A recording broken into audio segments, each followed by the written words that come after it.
오늘 본문은 이스라엘을 향한 모세의 고별 설교 가운데 마지막 말씀입니다.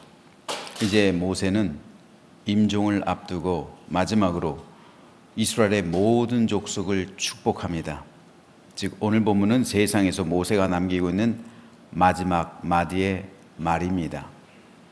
모세가 이스라엘을 얼마나 사랑했습니까? 그가 얼마나 이스라엘을 귀중히 여기고 소중하게 대했습니까? 그런 이스라엘을 향한 마지막 말인 만큼 모세는 그가 할 수 있는 최고의 말과 최선의 것으로 온 힘을 다해 이스라엘을 축복하고 있습니다. 그만큼 오늘 본문에서의 이스라엘을 향한 모세의 마지막 축복 말씀은 귀하고도 아름다운 것입니다. 그런데 오늘 말씀 가운데 제 마음을 사로잡은 단어가 특별히 하나가 있습니다. 바로 28절에 있는 이슬이라는 단어입니다. 모세는 오늘 본문 28절에서 이스라엘이 안전히 거하며 야곱의 셈은 곡식과 새 포도주의 땅에 홀로 있나니 곧 그의 하늘이 이슬 내리는 곳에로다 라고 축복합니다. 이것을 새 번역 성경으로 읽어보면요, 곡식과 포도주가 가득한 이 땅에서, 하늘에서 내리는 이슬에 흠뻑 젖는 이 땅에서 이스라엘이 평화를 누린다. 야곱의 자손이 안전하게 산다. 곡식과 포도주가 가득하기 위해서, 그리고 이스라엘이 평화를 누리고 야곱의 자손이 안전하게 살기 위해서 반드시 필요했던 것이 바로 이슬이라는 존재입니다. 즉 모세는 이스라엘 땅이 하늘에서 내리는 이슬로 흠뻑 젖어들게 되기를 위해서 축복하고 있는 겁니다. 그 이유는 이슬이란 존재가 이스라엘 백성의 삶 가운데 반드시 있어야만 하는 필수적인 요소였기 때문입니다. 이슬이 없이는 이스라엘 백성이 결코 평화와 평안, 안전과 안식을 누릴 수가 없었습니다. 그래서 하나님은 선지자들을 통해서 이스라엘 백성을 심판하실 때 이슬이 내리지 않을 것이라고 말씀하셨습니다. 길보아 산들아 너희 위에 이슬과 비가 내리지 아니하며, 또 길랏에 우거하는 자 중에 디셉 사람 엘리야가 아합에게 이르되 내가 섬기는 이스라엘의 하나님 여호와께서 살아계심을 두고 맹세하노니 내 말이 없으면 수년 동안 비도 이슬도 있지 아니하리라. 그러므로 너희로 말미암아 하늘은 이슬을 그쳤고 땅은 산물을 그쳤다. 반면에 축복을 말씀하실 땐 하나님께서는 언제나 이슬의 풍성함을 말씀하셨어요. 헐몬의 이슬이 시온의 산들에 내림 같도다. 내가 이스라엘에게 이슬과 같으리니 그가 백합과 같이 피겠고 곧 평강의 씨앗을 얻을 것이라. 포도나무가 열매를 맺으며 땅이 산물을 내며 하늘은 이슬을 내리리니. 왜 성경은 이슬이 하나님의 은혜요 축복의 상징이라 말할까요? 그것은 이것을 이해하기 위해선 먼저 이스라엘의 기후를 알아야 합니다. 이스라엘의 기후는 건기와 우기로 나뉘어요. 우리나라는 봄, 여름, 가을, 겨울이지만 이스라엘은 건기와 우기가 있습니다. 우기는 비가 내리는 계절이죠. 11월에서 3월입니다. 건기는 이스라엘에서 비가 한 방울도 오지 않는 계절이에요. 4월에서 10월입니다. 그래서 건기에 비가 오지 않기 때문에 이스라엘 백성들은 곳곳에 웅덩이를 파놓는 거예요. 우기에 내린 비를 웅덩이에 모아두는 겁니다. 그리고 건기 동안 버텨내야만 했던 거예요. 그런데 대부분의 농산물들은 언제 수확을 해요? 건기에 수확을 해요. 무화과, 올리브, 포도, 석류, 뽕나무, 모든 열매들이 건기에 열리고 수확을 합니다. 그렇다면 어떻게 이 나무들은 비 한 방울 오지 않는 건기에 열매를 맺을 수 있을까요? 농부들이 웅덩에서 물을 퍼 날라서 될까요? 아니요. 웅덩의 물은 사람이 먹기에도 넉넉하지가 않아요. 그 비결이 바로 이슬에 있는 겁니다. 밤새도록 내리는 이슬이 나무를 흠뻑 적시는 거예요. 나무는 그 이슬을 먹고 열매를 맺는 겁니다. 비가 전혀 내리지 않는 여름날 이슬이 없다면 모든 농작물들은 말라 죽는 거예요. 이것이 하나님의 심판의 경고 말씀이잖아요. 내가 이슬을 내리지 않을 것이다. 이슬이 내리지 않으니까 너희는 농작물을 먹지 못할 것이다. 하지만 이스라엘의 광야 지역에선 여름에 이슬이 비를 대체할 정도로 많이 내리는 거예요. 그러니까 이것이 하나님의 은혜인 거예요. 그래서 하나님께서는 이스라엘이 범죄해서 하나님을 떠날 때 징벌의 표시로 이슬을 이 땅에 내려주지 않을 것이라 말씀하시는 거예요. 양들 또한 마찬가지입니다. 건개 양들은 마실 물이 없어요. 하지만 밤새도록 이슬이 광야에 내리면 아침에 수많은 돌들 위에 이슬이 맺혀 있죠. 양들은 그 이슬을 핥아 먹는 거예요.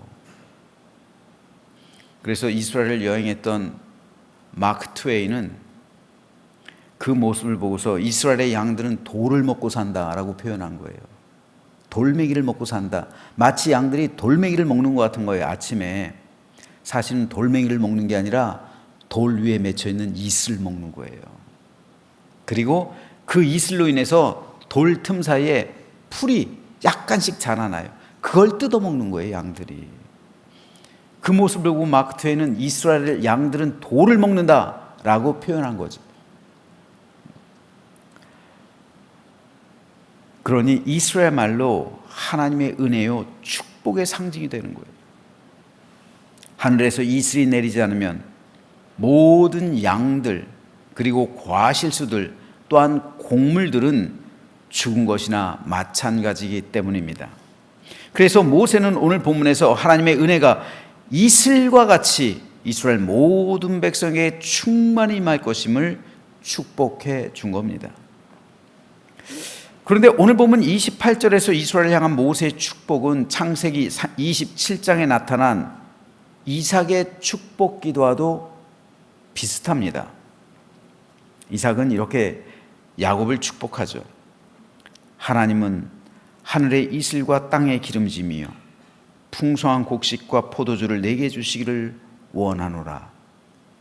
이삭이 야곱을 축복할 때 이렇게 축복해 주었어요.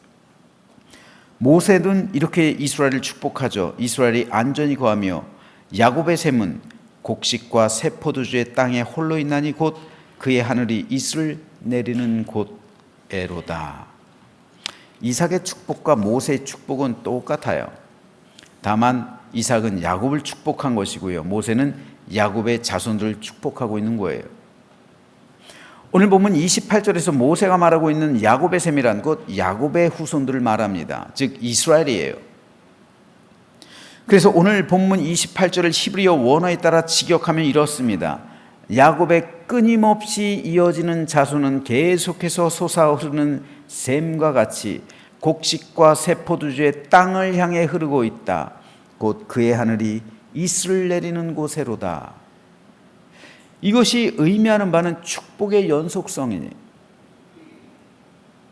샘이 계속해서 솟아 흘러서 곡식과 새 포도를 풍성하게 맺게 하듯이 야곱의 자손들이 끊임없이 이어져서 그러한 축복을 계속해서 받게 될 것이라는 축복의 말씀입니다.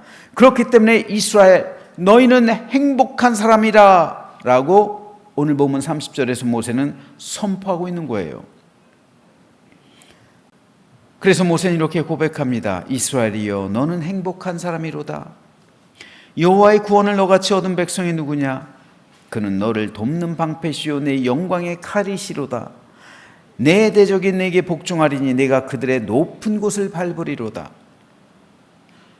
즉 모세는 이스라엘이 이슬과 같은 축복을 매일의 삶 가운데 하나님께 받고 있기 때문에 너희들은 행복한 사람이다 말씀하고 있는 거예요.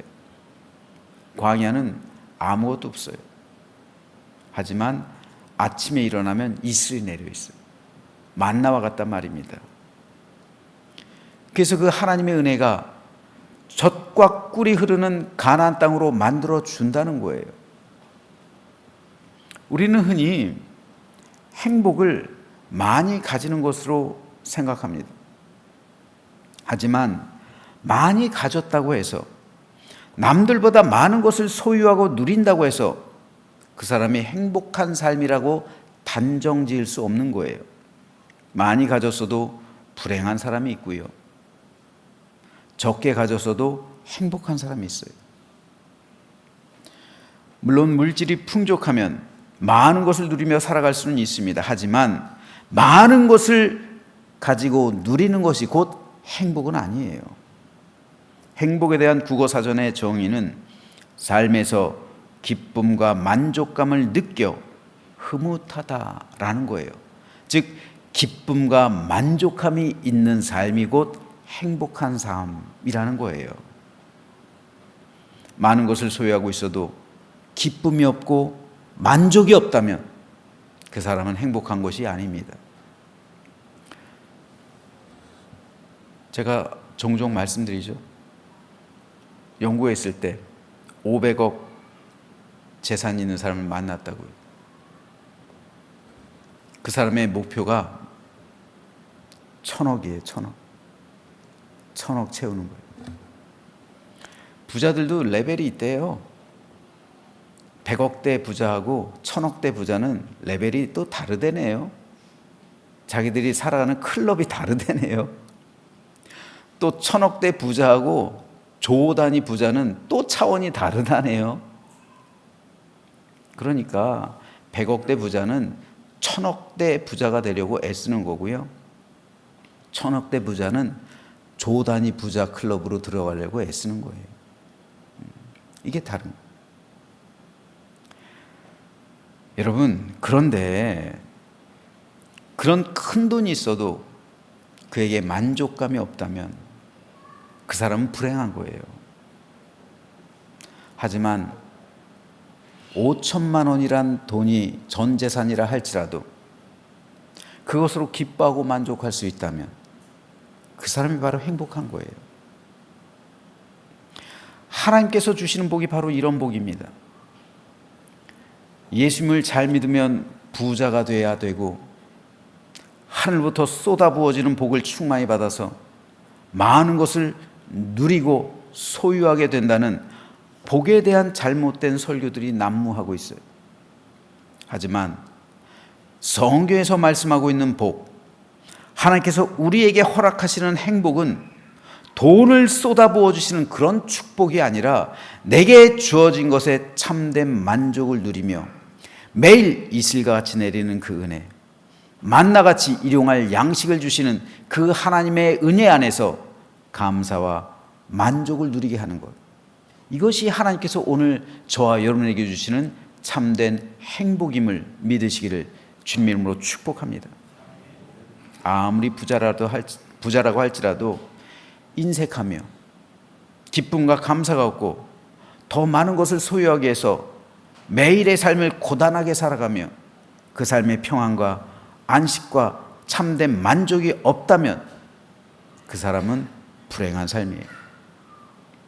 하지만 하루하루 그 마음에 평안이 있고 기쁨과 안식 가운데 감사와 만족이 넘친다면 그 사람이 행복한 사람이에요.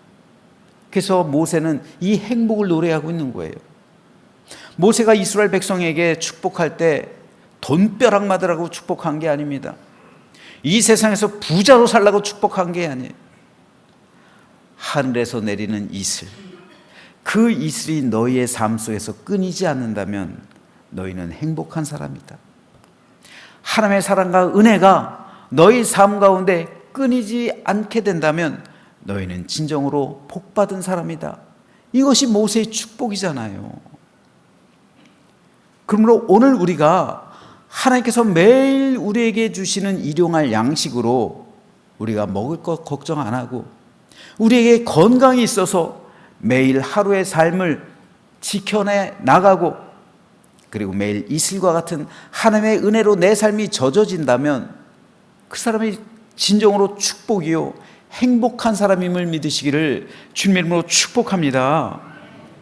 그래서 시편 23편에서 다윗은 이렇게 노래하고 있어요. 여호와는 나의 목자시니 내게 부족함이 없으리로다. 여기서 내게 부족함이 없다는 말은요, 영어로 보면 내가 원하는 것이 없다는 말이에요. 여호와께서 내 목자가 되시기 때문에 더 이상 내가 원하는 것이 없습니다 라는 것이 다윗의 고백이에요. 하나님이 계시기 때문에 더 이상 내 삶에 필요한 것이 없습니다. 이 사람이 바로 진정으로 행복한 사람이에요. 그러므로 그리스도인들이 행복을 누리지 못하고 만족을 누리지 못하는 이유는 어쩌면 하나님 말고 다른 것에 목말라 하기 때문이고, 하나님 외에 다른 것이 더 필요하다고 느끼고 있기 때문에 우린 여전히, 다시 말해서 세상 것에 목말라고 있고 세상 것에 대한 그 필요성에 의해서 그런 것에 갈급해하고 있다면 우리의 삶엔 참된 만족과 행복이 임할 수가 없는 거예요. 하지만 하나님의 은혜를 충만히 받으면 내가 생각하는 것, 내가 살아가는 삶의 방식이 완전히 달라지게 되죠. 전에는 가진 것이 없는 나의 모습이 초라해 보여요. 내가 처해 있는 현실이 너무도 부족해 보입니다. 그래서 하나님께 기도하는 것이 더 많은 것, 더 풍성한 것, 이것으로 저를 채워주십시오 라는 것이었어요. 하지만 하나님의 은혜를 충만히 받은 이후에 보니까 내가 받은 게 너무나도 많아요. 내 은혜가 내게 족하도다, 이걸 깨닫게 되는 거예요. 세상에는 하루 2,000원 미만으로 살아가는 사람이 전 세계 10억이고, 하루 1,000원 미만으로 살아가는 사람이 하루 2,000원으로 살아가는 사람이 전 세계 20억이고요. 하루에 1,000원 미만으로 살아가는 사람이 전 세계 10억이래요. 우리나라에서 태어난 것 자체, 이것이 전 세계 상위 8% 안에 드는 것이고요. 비 가릴 수 있는 집, 그 집안에 냉장고가 한 대 있고 통장에 50만 원이 있다면 전 세계 상위 5% 안에 든대요. 그런데도 우리는 부족하다며 하나님 앞에 감사와 참된 만족을 누리지 못하고 세상 것에 목말라 하면서 그런 것을 짓밟아 버리고 있지 않는지요. 네잎클로바의 꽃말은 행운이고요, 세잎클로바의 꽃말은 행복입니다. 그런데 우리는 행운을 찾기 위해서 수많은 행복을 짓밟고 있어요. 하나님께서 내게 주신 복이 얼마나 많은데요.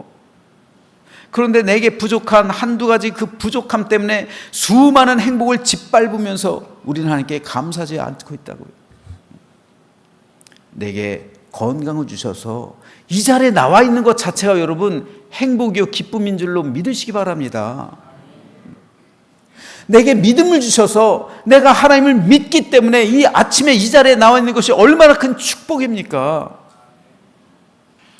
이슬과 같이 내리는 은혜가 오늘 우리에게 흠뻑 적시고 있다면 이것이 얼마나 큰 축복입니까?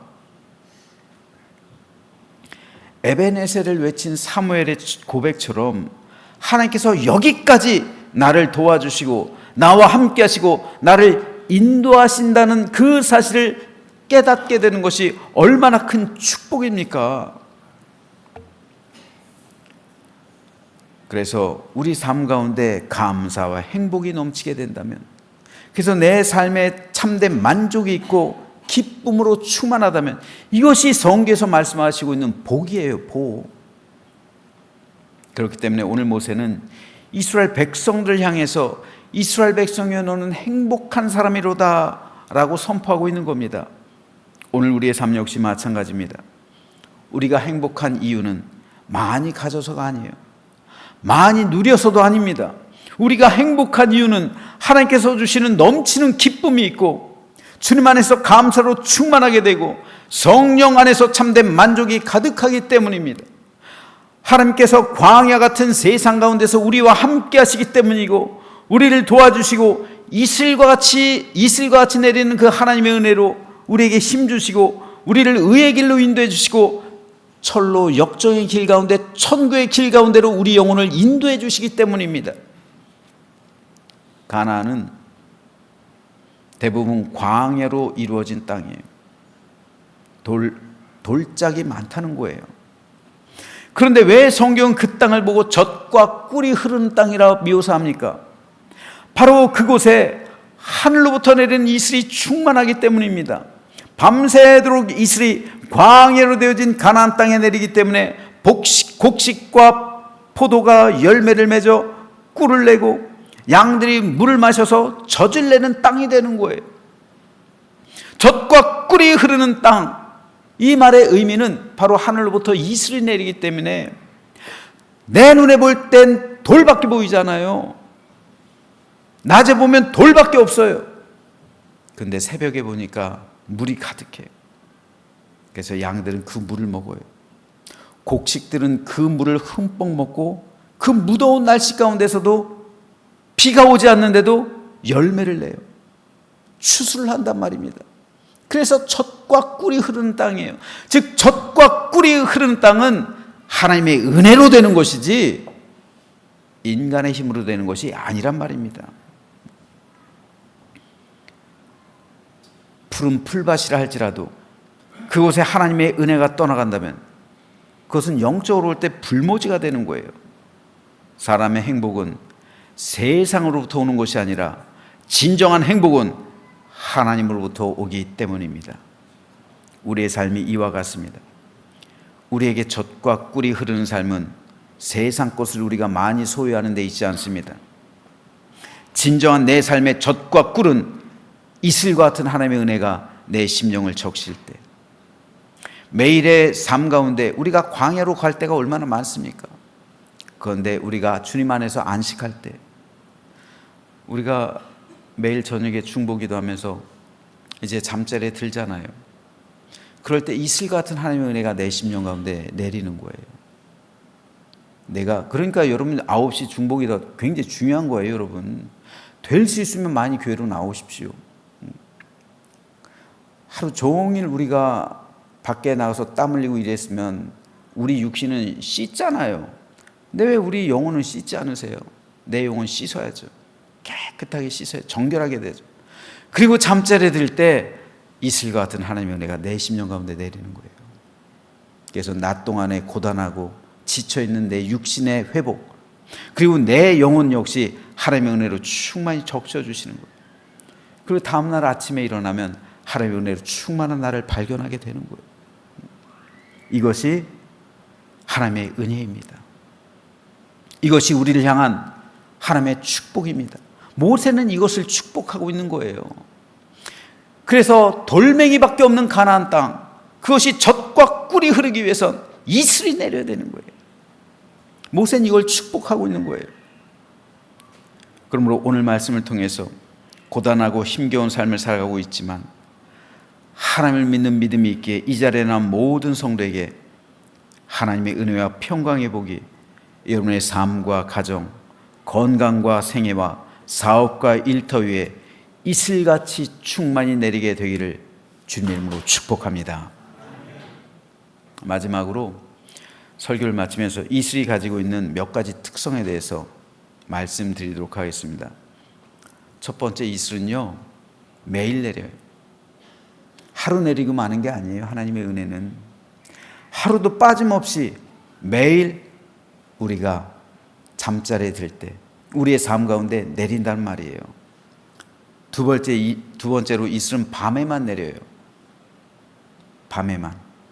즉 내가 잘 때, 내가 안식할 때 하나님의 이슬이 말없이 그 은혜가 내 안에 임한다는 거예요. 셋째로 이슬은 아무도 모르는 사이에 소리 없이 은밀하게 내립니다. 우리를 향한 하나님의 은혜가 이와 같아요. 하나님의 은혜는 소리 없이 은밀하게 내 삶 가운데 아무도 모르게 내린단 말이에요. 눈에 보이게 요란스럽게 임하는 것이 아니라 눈에 보이지 않게 내가 모르는 사이에 깜깜한 밤에 은밀하고 고요하게 내 삶을 적신다는 말이에요. 이게 이슬과 같이 임하는 하나님의 은혜예요. 예전에 제 아이들이 어렸을 때 제가 새벽기도 나오기 전에 반드시 하는 행동이 하나 있었어요. 아이들 방에 가서 어떻게 자고 있나 보는 거예요. 아이들이 이불을 걷어차고 자면은 배앓이 할까봐 이불 덮어주고, 또 너무도 사랑스러워서 아이들 볼에 뽀뽀해주고 이렇게 나오는 거예요. 그게 정해진 루틴이에요. 하나님이 우리를 이렇게 은밀하게 사랑한단 말이에요. 아이들이 그걸 느껴요? 모르죠. 잠자는데 어떻게 알겠어요? 아빠가 뭐 이불을 덮어주는지 뽀뽀를 하는지 어떻게 알겠어요? 아빠 나를 말없이 지켜보고 얼마나 사랑의 눈길로 쳐다보는지 어떻게 알겠어요? 하나님이 이처럼 우리를 사랑하신단 말이에요. 은밀하게요. 그래서 스바냐 선지자는 이렇게 고백해요. 너의 하나님 여호와가 너희 가운데 계시니 그는 구원을 베푸실 전능자이시라. 그가 너로 말미암아 기쁨을 이기지 못하시며 너를 잠잠히 사랑하시며. 기쁨을 이기지 못하시는데 잠잠히 조용히 은밀하게 사랑하신다는 말이에요. 그 새벽에 이슬처럼 우리를 사랑하신다는 말이에요. 그래서 너로 말미암아 즐거이 부르며 기뻐하시리라. 이 하나님의 사랑이 오늘 저와 여러분 가운데도 임하게 되기를 주님의 이름으로 축복합니다. 임하시고 있는 거예요. 여러분 세상 살아가시기 참 힘드시죠? 한 주간 동안 고생 많으셨어요.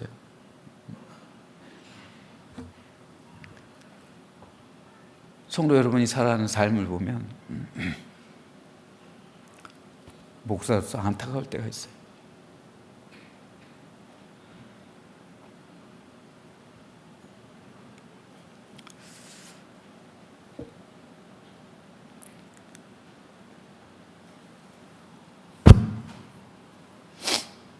죄송합니다. 우리 어머니도 과부로 살아가시는데 참 치열하게 살아가셨어요. 참 어렵고 힘들게 살아가셨어요.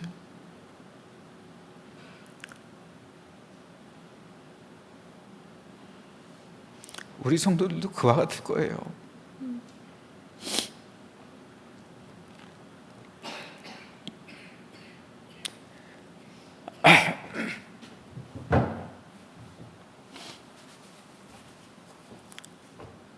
이슬과 같은 그 은혜가 이 시간 여러분의 삶 가운데 충만히 임하심을 주님의 이름으로 축복합니다.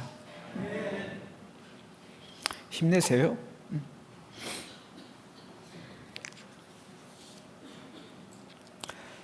그래서 오늘 모세가 축복한 것처럼 이슬처럼 내리는 그 하나님의 은혜가 여러분의 삶을 적시고